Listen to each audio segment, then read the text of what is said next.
shout out to B and Deep Tea. Thank you so much for subscribing to my channel. Don't forget to subscribe to my channel for regular uploads and your chance to be included in shout outs for future videos. Hi everyone, welcome back to another video. Today I'm going to be doing something a little different actually. Very different to what I normally do. And that is making a custom log actually. My local chicken shop near me, they make really nice salads there as well. I often get salads from there. They always buy products for me. And I walked in there the other day and they said, oh, you know, can you make a custom log for us? Right? And I said, custom log? I go, you mean the whole log of soap? And they're like, yeah. And I'm like, oh, okay. And I'm like, what do you want in it? They're like, oh, we don't really care. Like, we love your soap, so you can do whatever.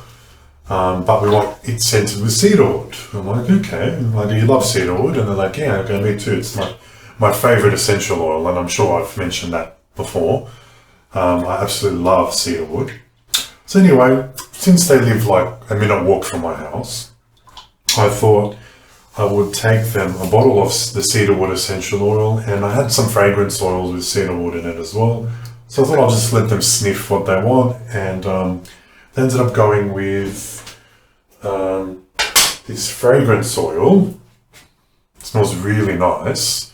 It's cedarwood and sandalwood from Aussie Candle Supply. It's really, really nice, and I've got the natural vitamin E in there as well.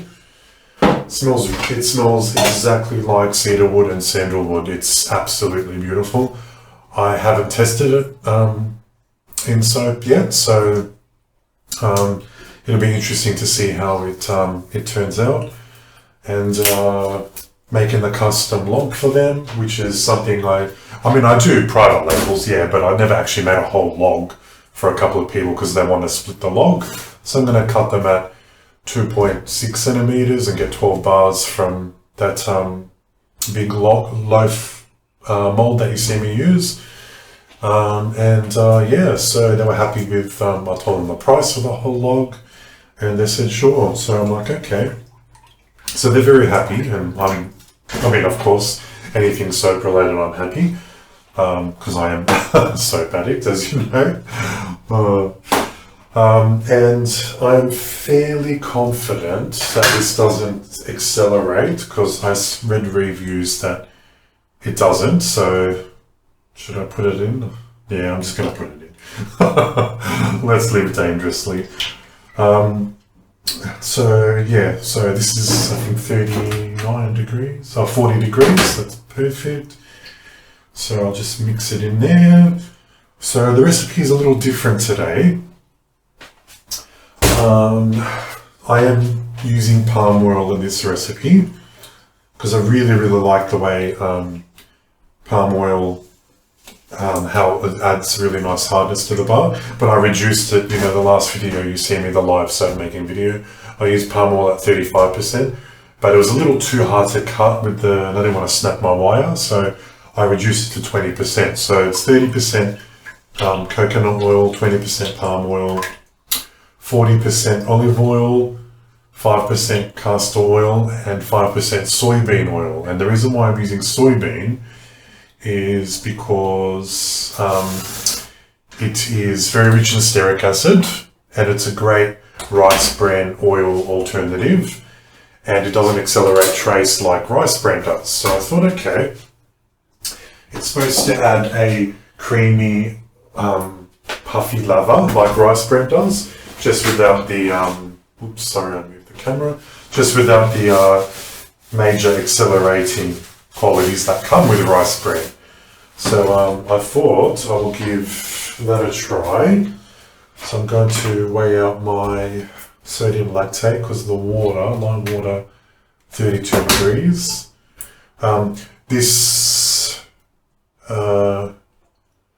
actually ready to soap all the temperatures at the appropriate temperature, because I like to soap above 35 and it's got palm oil in it. Alright, I've got to see how much sodium lactate I need. I actually forgot. 18 grams, okay. So I'm doing 1.5% sodium lactate for this. I usually put salt in my recipes as well, as you know, sodium lactate and salt, but I haven't put the salt. I am skipping the salt because the bar was a little crumbly, so I'm just going to do the sodium lactate, just to help it release from the mold. So I'm not doing the salt, but I'm doing the sugar in the lye water, 2% sugar, 2% citric acid, and that's it. I'll dissolve that in the water before adding the lye. Now I'm adding the sodium lactate, and that's it. And the lye is really, really clear. The pink salt really changes the color of the lye water. And so that's why I usually see a film on top of my lye water. That's just from the pink salt. So it's absolutely fine when that happens. I still pour it in my soap. It's no big deal.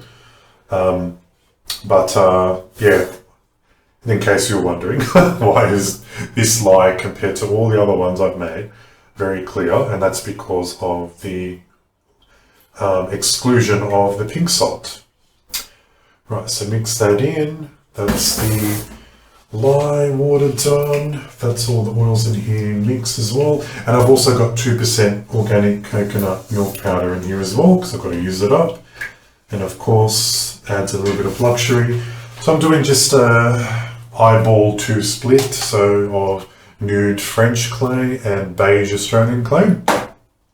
Just to kind of match the cedarwood and sandalwood, because that kind of, resembles sandalwood colour. And yeah, so that's pretty much it. So I'm eager to see how it behaves itself, because the high palm oil that I was using before really traced quick. So 37, 31, I think it's perfect to start soaping now. So I'm going to quit yakking, and let me know if anyone has ever tried soybean oil in their soaps and their experiences with it as well. From what I've read, it doesn't accelerate, so it should be totally fine. It is only 5% anyway, but even when you add 5% rice bran, it does actually move.